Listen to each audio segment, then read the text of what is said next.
brothers and sisters. Give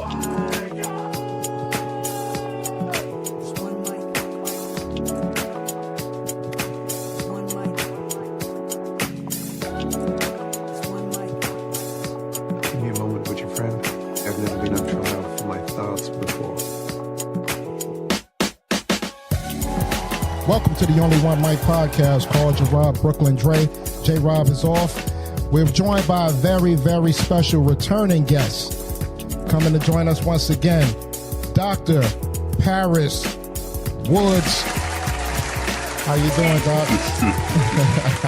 Thanks so much for having me. I'm excited to be back. Yes, and we're happy to have you back. And as a lot of our listeners know, that Dr. Paris Woods is the author of the Black Girl's Guide to Financial Freedom. So, like I was telling you behind the scenes, Paris, that last episode when you came on and we had our conversation about getting to the financial freedom, getting to the bag and everything, as we said, that was very informative. And we had a lot of people that was hitting us up, asking us questions. And I'm like, I'm not the financial expert. She was already on here, you know what I mean? Right. So it was like questions that I couldn't answer and things like that. But I said, I definitely wanted to have you back on the show to, give some new perspective, being that it is Financial Literacy Month. So I couldn't let the month go out without having you on. So, Paris, if you can, for those that's just now tuning in and getting in tune with the show, can you please give us a little bit of your background? Yeah, so I am a native St. Louisan, which I always start there because it's definitely been a full circle place for me to be from. Mm-hmm. But grew up sort of in your stereotypical low income family, right? Which unfortunately, especially with what's going on in the economy and what's going on with all these layoffs, a lot of people are finding themselves in that situation. So it can be more typical than we would like for it to be. Mm-hmm. But definitely grew up experiencing lack. We moved around a lot, and I have to think back to remember, like, what was it like to sleep in my mom's car? Or to sleep in family members' basements, or to spend time living in housing projects. Like, all of those things are part of my experience growing up. And I had a very loving and supportive mother and family who encouraged education for me. And so I did well in school, and education became my personal ticket out of poverty. So I ended up getting a full scholarship to Harvard University, where I did my bachelor's and master's degrees, and went right into education because it was such a powerful lever for me, and I wanted other folks to have access, and have been working in education for 20 years. So I still sort of work in education with the intention of helping young people access economic mobility. But certainly, I would say even after all those degrees and, all these really cool work experiences, certainly realized that I had not received a financial education. And so at age 30, we have all kind of wake up calls at age 30, right? Absolutely. Like guys get married at age 30, like all kind of things happen. But for me, age 30 was a financial wake up call. And so that's when I really had to pursue a financial education for myself, and really start turning things around. And so the book that I wrote is really me retelling that story, reliving a lot of the mistakes that I made so other folks can learn from them. And then also helping folks either skip over some of those mistakes or recover from them, and start to experience the kind of financial freedom that I really think, we deserve. Right. And being that it's Financial Literacy Month, I guess financial literacy is the precursor to financial discipline. Can you tell us what are some tips that you have in terms of being financially disciplined? And especially like the last time we spoke more to the younger people out here who kind of get money and it just pipes right through their hands, and they get a bunch of useless things that they probably is not going to add up to nothing in about another 5 years. But that's a point of being, undisciplined financially. So can you kind of give us some tips on what it takes to be financially disciplined? Yeah, it's interesting. If I were to go back to the person that I was at age 30, I was following the rules that I had been given by society, right? So I got my fancy degrees and I thought I deserve a new car, right? So I went to a dealership and financed a new car. That first degree was free, but the second degree I paid all in loans, right? So I had student loans, and then, I got to get some dental work. I'll take out a loan for that, right? So, by the time I was in age 30, I had accumulated quite a bit of debt.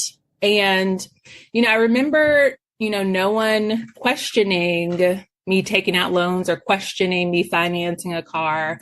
And in my mind, I was doing the things you're supposed to do. Like, you're supposed to have credit cards and a car note and all of those things. So, the first thing I think we have to ask ourselves, or really challenge, is our thinking around the role of money and the role of debt. And it's why I spend the whole first half of the book talking about debt, like reframing how debt is used and sort of some of the ways that debt can harm us, particularly if we want to be building financial freedom, right? So instead of paying back debt, we could be investing for the future. And so often the reason why we don't have wiggle room in our budgets is because we're making debt payments.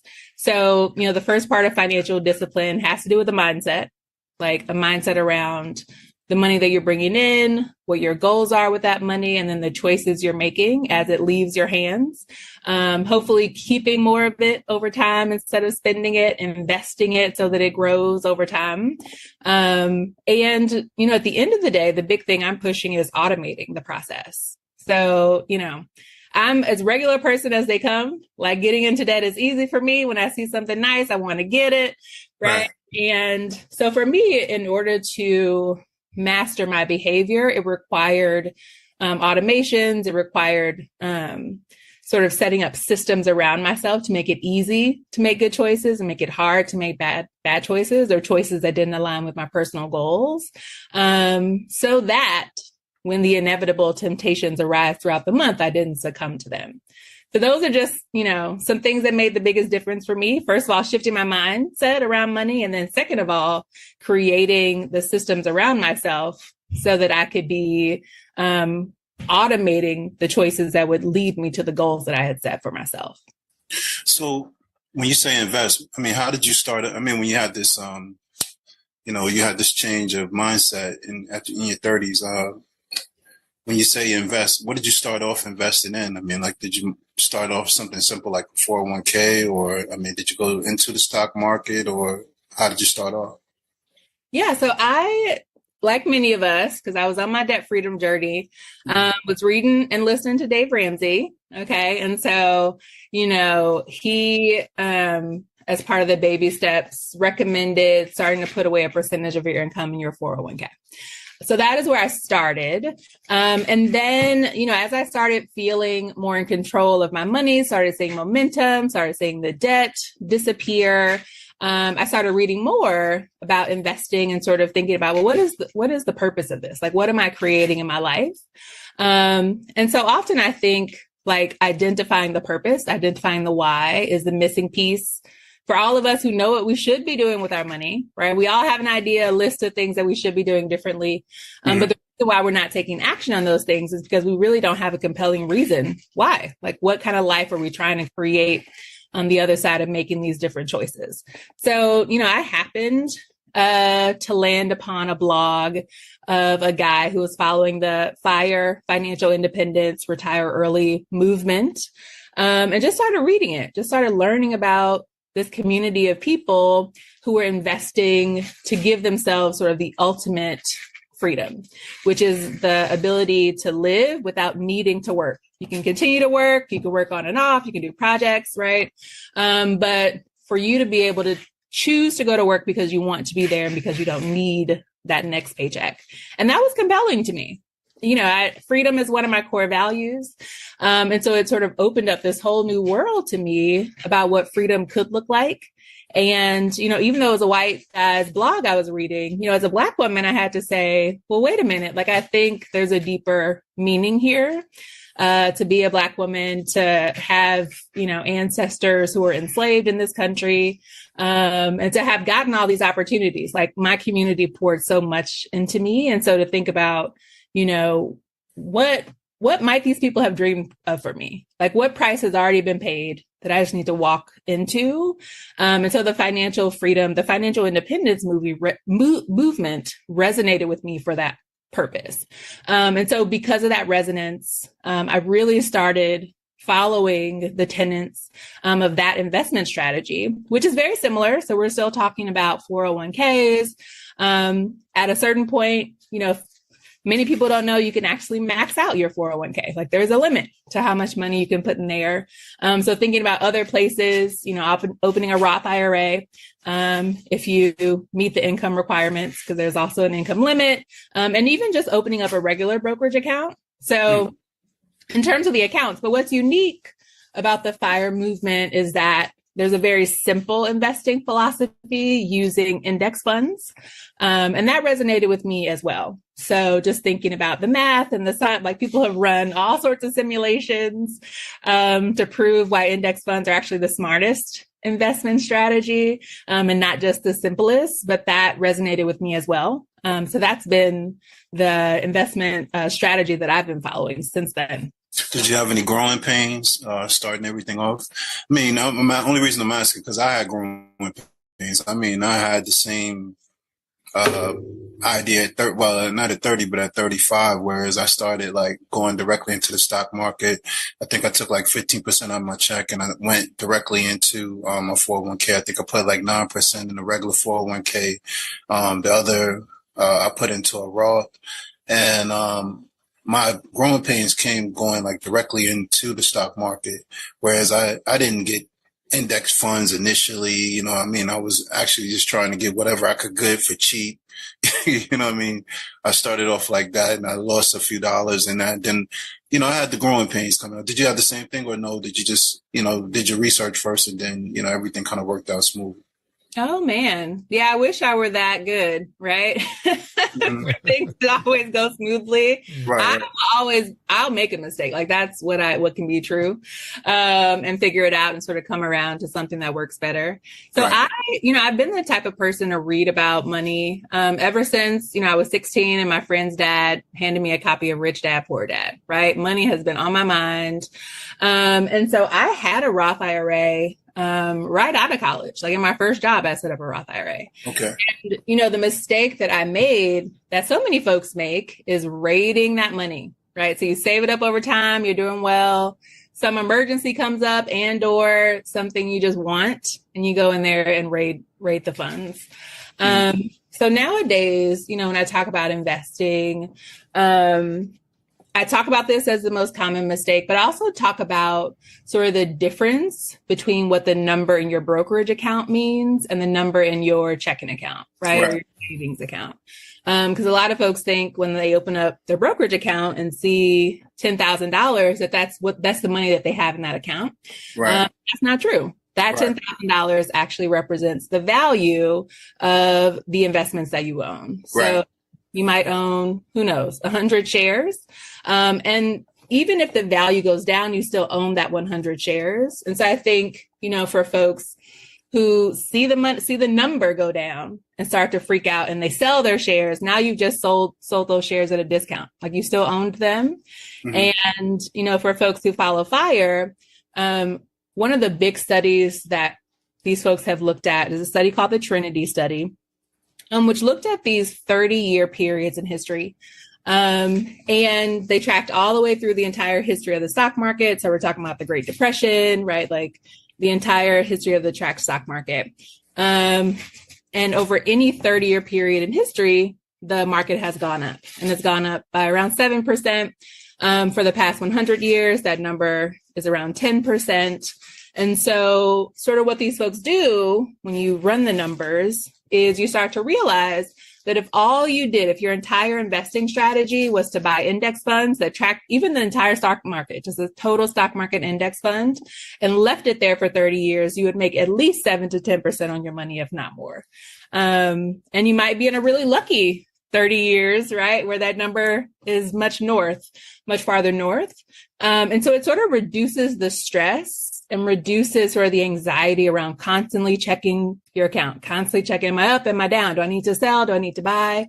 Removes all of that anxiety. And it's really just a buy and hold strategy for folks who are investing for the long term. So I like that.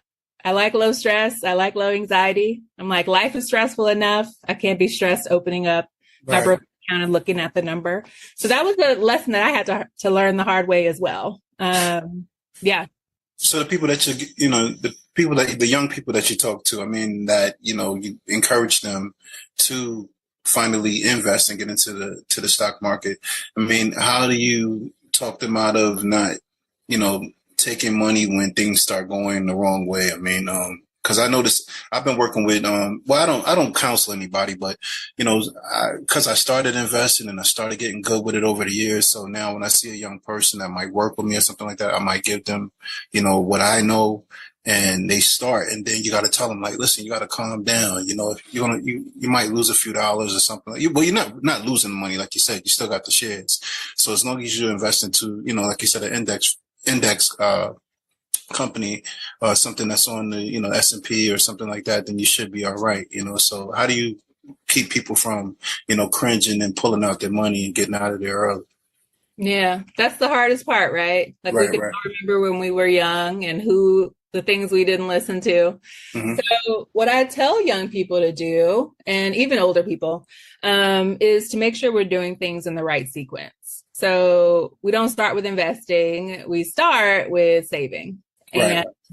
And making sure that you have a robust emergency fund in place for the unexpected things that we know will inevitably arise, right? Like your car is going to break down. You're going to have a medical expense. Like some emergency is going to come up in your family. And you never want to put yourself in a place where you're so stressed for money that you now got to make choices that don't align with your values. Whether that means going into debt, whether that means raiding the money that belongs to your future self. And so the way we prevent that is by creating an emergency fund. Good rule of thumb, 3 to 6 months worth of your bills in that emergency fund before you even start filling up your investment fund, which is long-term money. So that's where I start. And hopefully, if folks buy in to the buy and hold long-term strategy, I would say don't even look at the brokerage account. Like don't even tempt yourself, automate the money that goes in there, get it straight out of your paycheck and just pretend it doesn't exist. Like if you could forget about it and wake up 30 years from now and have a lot of money in there, that's the best case scenario. Especially if you're like me and good for temptation, then we got to get it out of our awareness, out of our daily decision-making and just automate it as much as we can. Started to laugh. I said, you sound like Fannie Willis when you said you keep 6 months of money in the house. Yeah, Fannie kept the stash in the house. That's another generation from mine. So I'm going to have mine in a savings account, but I appreciate her just having that cash. Right. So, as you mentioned, off air that you were about to get married, and I wanted to say congratulations on that one. Congrats, yeah. Yeah, definitely. And starting your new life and all. So let's talk about family. How does this work? Because I'm looking at the Pew Research and they're saying like the median income for the Black family in the U.S. household is $50,000. It's $50,000. So, what are some tips you can have as a family in terms of like managing debt? Ooh, yes. So this is also reminding me of an important thing for us to note, which is that we cannot budget our way out of poverty. So, I talk about making, managing, and multiplying money. Like it starts with making money. And on average, we understand that people of color are underpaid. Black women especially are historically and tremendously underpaid. And so it's hard to do any of this unless you're bringing in more money, right, in the front door. Right. So that's where I start. And that's where I encourage people, when you're thinking about, I don't have enough money, you can do the budgeting, you can work on saving and all of that, but I really would emphasize working on earning, and earning more. So I think that's a good place to start. It's so interesting then thinking about combining your finances with another person. Because now, I mean, you're bringing more money, right? So now you got two incomes, but you also got two personalities and two sets of values and two, spending habits and all of that. So it's not just as easy as getting double the income if you are with someone who makes the same amount. But it's back through that same values process. So when folks ask me, how do I get my husband on the same financial plan? How do I get my wife? Well, wait a minute. Like, that's not where we start. Right. Let's start with why. Like, what are y'all creating? Mm-hmm. What is the future that you're dreaming of for yourself? Why would you bother doing any of this stuff unless there's some deeper reason? So that's where I start. And that's where I encourage other folks, particularly in relationships. We got to start with the why. And you got to think about that before you get married too.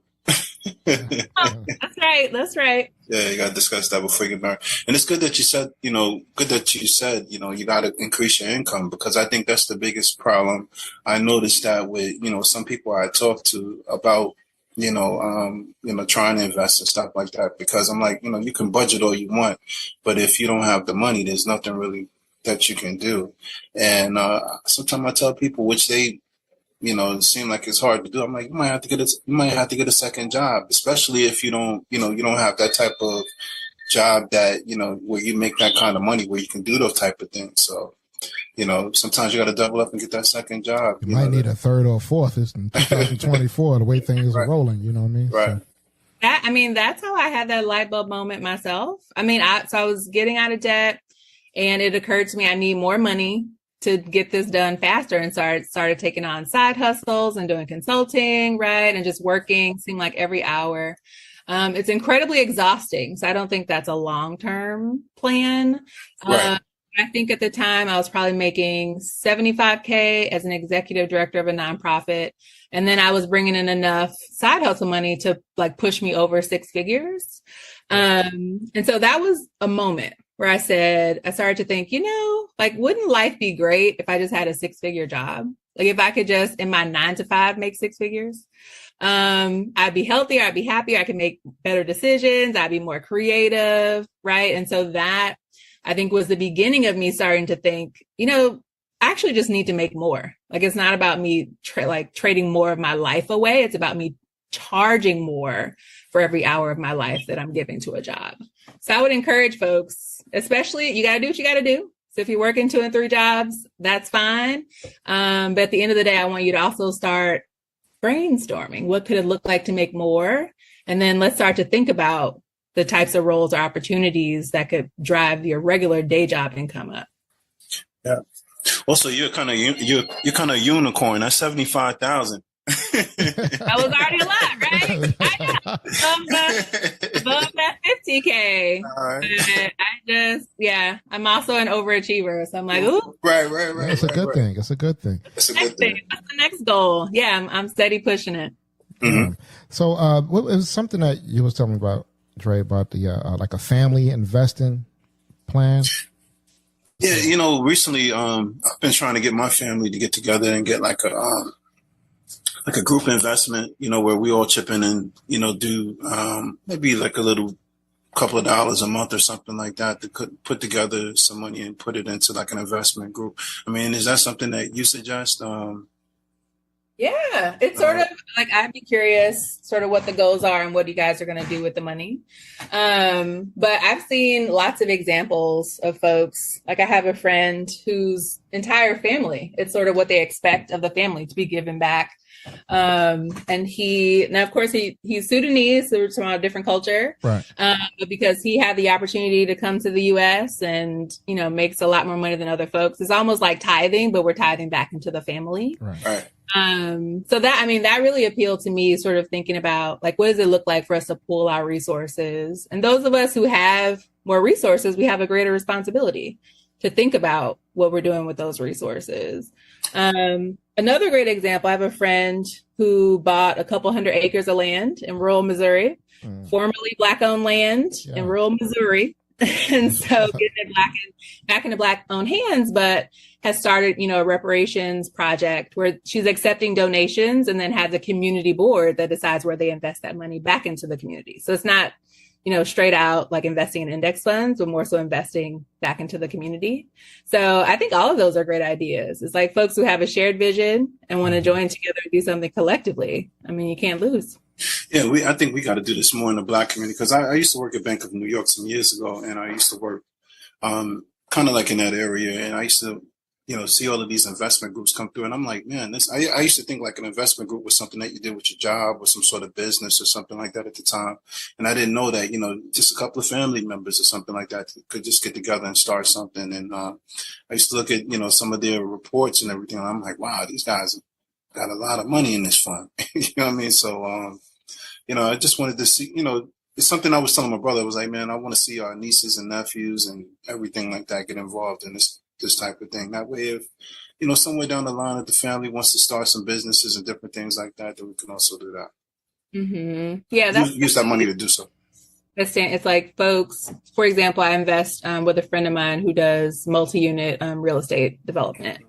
And, it's all legal, right? Like, I'm not just handing her money and saying, I hope I get a return on this. Like, there are documents to be signed, et cetera. But it's like, there's power in aggregating funds to make even larger investments than you could do alone.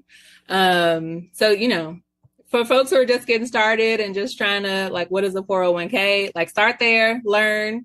But when you have additional resources to pool, do your research, make sure that the things that are being done with your money align with your values. Right. And then let's aggregate the funds and do bigger and better. What are your thoughts on cryptocurrency? Oh man, this is the one I hate. You know what I do? Tell us why you hate it. Tell us why you hate it. What I do? I follow the advice of people who have more money than I do, who are smarter than I am, right? So I like to go to conferences of folks who are already financially independent and wealthy and not working and just living off their investments to see, well, what are you doing with your money? Like, are we out here playing games with our money, or are you still following the strategies?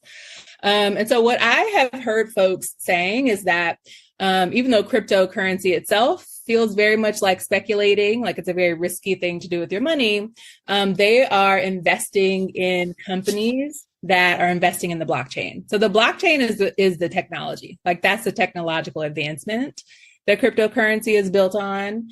And so it's like, why not invest in the organizations that are investing in the technology that whatever the next iteration, the cryptocurrency that becomes mainstream. I mean, there are hundreds of cryptocurrencies, right?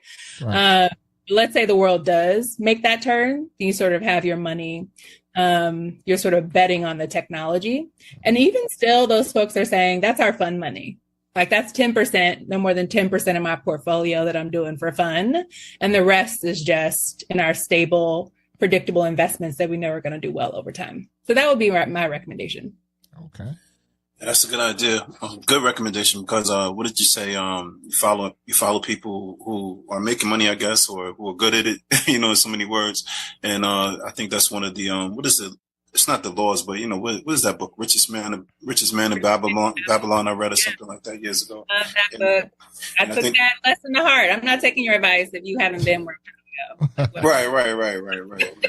And that was one of like the biggest things in there, because I was like, again, when I first started out investing, I think I should have probably took somebody else's and somebody's advice and stop, just not jump in it and waste money and stuff like that. So that's good. Now the great thing is for those of us who'd invest some stuff up and learn the hard way, at least we can give advice and folks can, skip a couple steps. Oh yeah. Yeah. So speaking of advice, just off the cuff, what is the worst financial advice you ever heard or actually have received?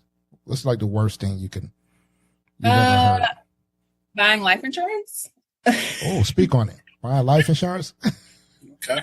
Yeah. I think, there's all kind of bad advice, but it's one of the ones that irks me because like we work hard for our money, right? Like I really believe we're trading valuable hours, like the hours of our life or the things we can't get back. It's a non-renewable resource. It's the most valuable possession we have. So if you trade that for money, like what you do with that money is so important. And I don't want people to be taken advantage of. And so often I see so many TikToks about this. It's like a thing. Because a lot of people get into jobs where their job is to sell life insurance, to tell people this is an investment and you're going to get rich and this is what the rich do, et cetera. It's complicated and there are fees and there, there's all these ways for you to lose your money. And, people, I feel like are getting swindled over like a hope and a dream when there's really just like the things we're talking about are so simple. Like anyone listening to this today could go to their job and put some money in their 401k and find an index fund, or go to Vanguard and open a Roth IRA, right? It's so simple. And we have been led to believe that these things have to be complicated and that you're not smart enough to do it. So you got to give your money to me and then I'm going to make you rich. And we just gotta, that just troubles me. Like, I really hate to hear it. And I hate. Yeah, that's the beautiful thing, I think, now, because, like I said, I mean, when my parents were coming up, this stuff was, you had to go get a broker and all that other stuff like that. Like now, everything is pretty much at your fingertips. You can go online, you can start your brokerage account and do your own thing. So, no longer need really like a middleman to do anything. I mean, if nothing else, you just need somebody to give you some information or, start you out, but you really don't need to give anybody any money to get money. You know what I mean? So. Yeah, that's right. Yeah. You can get a book. My book is in the library. Like, you literally don't have to pay anyone any money to get this information. Yeah, and I think that's the thing, is that a lot of people don't look for these things, especially with our young people. Like I was talking to someone the other day who said, well, we were talking about credit, and the person said, well, I have a house, and once I got my house, I didn't care about my credit anymore. So, this is like the mentality that a lot of people have, but not knowing that you're going to probably need this somewhere down the line for something else. So, like, what's the best advice you can give young people in terms of credit? Because a lot of them don't really understand it. So could you kind of break that down and give a message to the young people in terms about keeping a healthy credit history? Yeah, it's multiple sides to this. Yeah, I think this is the number one question young people want to ask. Like, if I'm on a panel or something with young people for questions, they want to know, tell me about credit scores. Like, how low can it go? How do I build it? Right. And it's one of those interesting things about society that every young person knows about a credit score, but every young person doesn't know about an index fund. Right. Right. So I'm struggling with that, but I'm like, we got to meet people where they are, and then we can layer on some information. For the credit score, I like to remind folks like the top 3 things that we're even looking at with your credit score, has to do with your balances. Like, how are you maxing out these credit cards? Or are you keeping it around 30% or less? That's the golden ratio, 30% or less, of your balance. If you have $1,000 card, never put more than $300 on that card, pay it off every month. So at the end of the month, it should be at 0%. But so the utilization rate is what that is called. And then the length of credit history, which you'll just build over time. And then thinking about what the third one is, I lost it off the top of my head. Oh, on-time payments, of course. So making sure you pay your bills on time. I think those are reasonable. Like, I think if you, charge something, paying the money back is a reasonable expectation. So I think for young people, part of it, we're talking about your integrity. We're talking about making wise choices. We're talking about, and I think, I'm not a fan of credit cards because I've gotten bitten a lot. By being an overspender, by saying, oh, I'm just going to charge a little bit more this month and I'm going to pay myself back and all this. Like, my brain can do all of those things. And so my recommendation is to set up really strong guardrails for yourself. I like to say, find a bill, a recurring bill, your phone bill or something like this, set it up on that credit card for auto pay. And then don't carry the credit card around in your wallet, right? Like, it's not for everyday expenses. If you're just building credit, put a bill on there, pay that bill every month, and your credit score is going to go up. And put the credit, you could cut the credit card up and throw it in the trash, right? Like, after you've got it set up on auto pay, you're not going to be swiping the card. So I would encourage folks to be cautious, to listen to their adults around them who've gotten themselves in credit card debt and know how easy it is to sort of be caught in the debt trap. And then to build those smart guardrails so that you don't sort of fall into the same traps that a lot of us have. Would you suggest to over invest in your 401k? Like, recently, I mean, I've done it. I gave like 15%, and I think at the time my job was matching like 6% or something like that. And recently, someone was telling me that once I got knowledge to get into, investing myself directly into the market, he was like, "Well, why are you putting the rest of that money in there? You might as well just invest it yourself." What do you think about that? Yeah. So once you get to the point of your life where you've got all the basics done, right? You've got your emergency fund set up, you got your income straight, right? Folks will remind you that the greatest culprit, the greatest thing that's going to eat into your money is taxes. And so, right. So we gotta start getting smart about our tax strategies.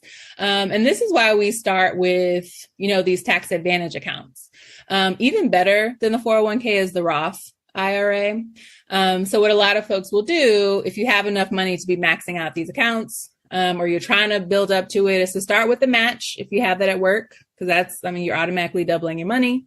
Right. Then to go max out the Roth IRA, which, for folks who are learning about Roths, it's after tax money. So you've already paid the taxes, but all the growth, so years down the line when you take the money out, all that money is tax free. Right. And that, it can't be beat, which is why there's a limit on how much money you can put into a Roth. If you make too much money, they start to cap who can put money into a Roth. And you gotta, there's some tricks you gotta start doing to find ways to access it. So max out the Roth and then go back and max out your 401k, which is another tax advantage account. So folks are always going to try to max out the tax advantaged accounts.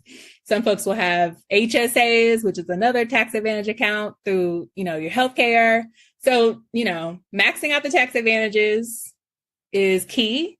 And then beyond that, of course, you can go get a regular brokerage account. That's certainly fine, but I would max those out first. That's good information right there.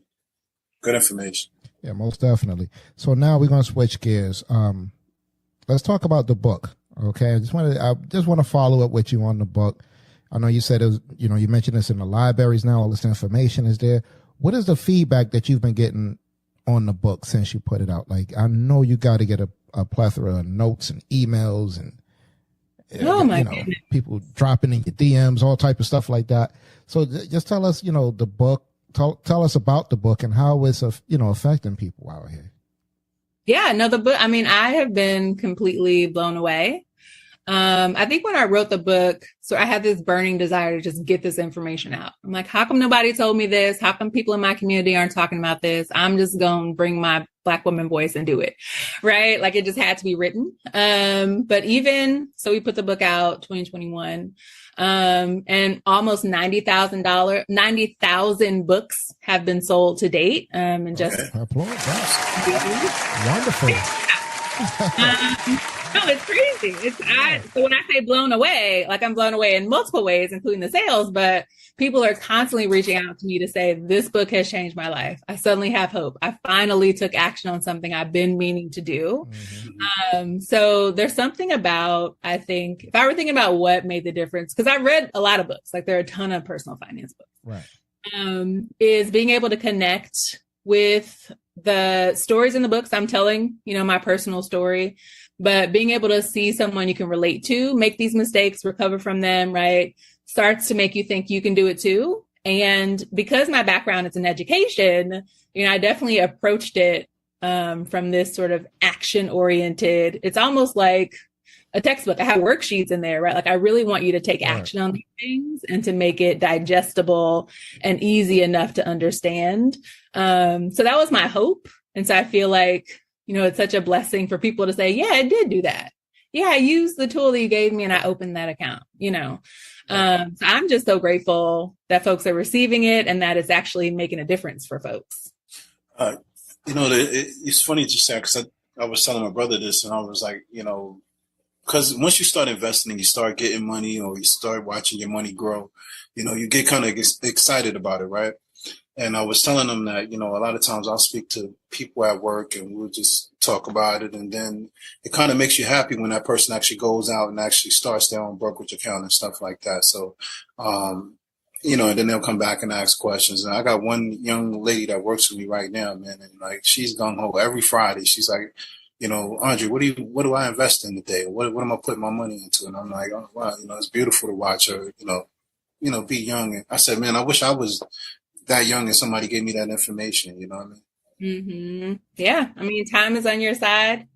It's so tricky because when you're young, you want to make mistakes. That's how you're going to learn. But for those young people who are willing to take advice, find good people to take advice from and willing to take it, like just time alone, it takes so much less money to build wealth if you start early than if you start, in your 40s. Like I'm 40 now, right? So like if you're at my age or older, we gotta move some bigger numbers to get where we're trying to go. Right. Even for those of us, even if you are moving bigger numbers, you can pay that forward by mentoring a young person to start early with those smaller numbers and get there faster. That's right. Have any of the big name, like financial quote unquote gurus reached out to you probably after seeing you speak or, reading your book or hearing someone talk about you and try to pick your brain about certain things? I don't know about that. I did. I will tell you when I was writing the book, I reached out to a lot of folks to say, will you read my book? You give me some feedback. And I was so lucky to get yeses from some of my favorite people. And so their names are like in the cover. Like those are people I personally reached out to say, will you read my book and review it? And was able to put their quotes in there. And then I loved, so for a while, I think my book came out at the same time, around the same time as Tiffany Alashay's book, The Budgetnista. Mm-hmm. So I remember someone had posted something on Instagram about both of these books. And she replied and said, I love your book, Paris, which was so dope. I'm like, ma'am, you are a celebrity. So just those little things have really stood out to me, but I haven't, gotten on the phone with anyone or anything like that. Well, at least not yet. Not yet. Yeah. What's funny is I remember, like, I'm not a big fan of Dr. Umar Johnson, but I remember in the beginning when he was talking about starting school and stuff like that. And that was one of the things that I was intrigued by because he was saying that how he was going to teach kids financial literacy and teach them how to invest and stuff like that.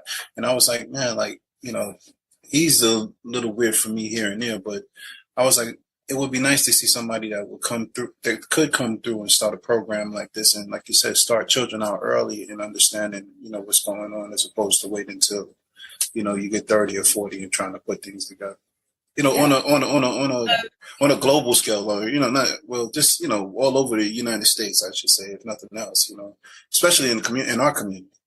Mm-hmm. I agree. And I feel like schools are hungry for this information. A lot of states are starting to require some sort of financial literacy course for students in K-12. So there's certainly appetite for it. I just want to make sure that we have people of color represented and folks, let's make it interesting. Let's make it entertaining. It doesn't have to be dry and boring and, banker boring is what I call it. Hopefully we can bring some diverse voices into the classrooms as well. Yeah, a teacher friend of mine actually did that with her 5th grade class where they had like an investment team. They were in like a competition and actually won in terms of the investment team had to pick, I guess it was companies or stocks that they had to get together and invest in. They watched the stocks grew, and the competition, I believe, was whose stock was the highest at the end. So they competed against other schools for this. And I thought that was so cool, but it was something that was not publicized. And I'm like, why is not the whole school doing this? Or, I know she probably reached out to someone to get this started, a person like yourself. So it's like, why is the whole school not doing something like this? Why is it's not a curriculum based around this? It still baffles me till this day. Yeah. Hopefully, maybe someone listening to this is going to be inspired, just like I was to write the book, to create the curriculum that normalizes, because I think the risk, I feel like most often we see investment clubs, the risk is sort of this gamification of investing, when really investing should be boring and basic and just like, this is what we all do, of course. Like, of course you have money in your 401k. And so I think someone's got to get creative to make that engaging in and of itself, so folks understand just the basics of what to do with your money to build wealth without having to do all the extra stuff. Exactly. So, Is there going to be a second book that you're working on? I know you got a lot going on right now, but are we getting that Black Man's Guide to Financial Freedom that we talked about last? Maybe Dr. Umar is going to write it. I don't know. I don't know if I'll give Dr. Umar my money at this point. That one, to be honest with you. I don't know. I'm waiting. I'm open to inspiration. It was inspiration that resulted in this book. So if it hits me, I will do it. We'll see. Yeah. Sounds good. Maybe you should do something autobiographical, Yeah, you never know. You never know. I mean, is my life interesting enough? So maybe on this other side, we can talk about being married and all the other. I know there's more for me to learn in this next week, so we'll see. plus more money to make. Now you can split it down the middle, throw money in, throw a lot of more money into it, Yeah, the complexity. Even like I might become a mom. You never know. Yeah. Okay.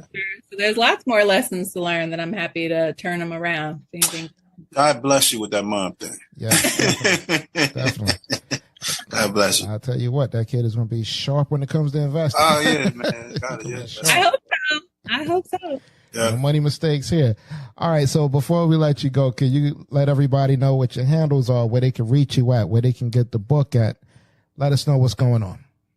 Yeah, author Paris Woods on all social platforms. And then the book is available everywhere as well. The lowest price I've seen is on Amazon, and that might be the best place to start. And then I have a free toolkit that you can download. And the URL is right on the inside of the book, but it's just pariswood.com/book bonuses, with just some extra trainings and things like that to get you started. Okay. And I see you getting out there on the socials, making your shorts and everything like that, keeping the people informed. I'm loving it. I just want to let everybody know, go out there, find her. You know what I mean? If you want the Instagrams and all of that, and check out a lot of this stuff, YouTube and all. Check it out. All right. So Dr. Paris Woods, thank you once again. On a mission to help more women of color build wealth while living a life they love. That's right. We appreciate you for that one, sis, for real. All right. And with that being said, we're going to get ready to sign off. So, yeah, thanks again for once again another informative conversation, all right? The Only One Mic podcast is available on all platforms you stream your podcast on. Also, check out our Only One Mic podcast YouTube channel to catch up on the past and current episodes. And please don't forget to rate the show and subscribe. Check us out on Instagram and X/Twitter at The Only One Mic P1, Facebook and LinkedIn at The Only One Mic Podcast. And you can email us at theonlyonemic00@gmail.com or call us at 302-367-7219 to have your comments and questions played on the show. We thank you once again for your time, Dr. Paris Woods, for you, the audience. And we encourage you to please speak your truth quietly and clearly and listen to others, even the dull and the ignorant, because they too have their story to tell. So until next time, please keep in mind. In fact, this one is a good one, Paris. Each one teach one. If you can't find one, talk to the little ones, and you'll see they'll listen to feel the missing piece to rise and shine. Thank you, everybody, for showing up, and peace. Peace.